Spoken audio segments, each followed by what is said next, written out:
Today, I'm going to share a routine that will make black skin glow naturally. Is your skin looking dull and ashy due to the dry, cold weather? Try these simple steps to restore your skin so you can show off glowing melanated skin this summer. Bathe daily using the African net washcloth and African black soap bar.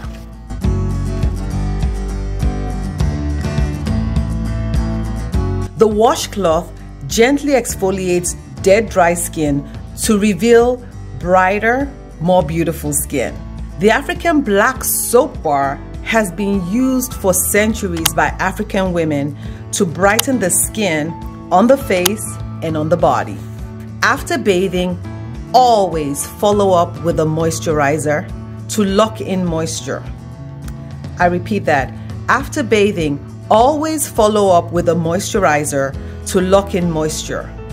Shea butter is a great moisturizer for strengthening the skin's barrier and healing the skin. Follow this routine for the next 2 weeks for naturally glowing skin. To learn more about the best natural products for your skin, click on the link below to take our skincare quiz.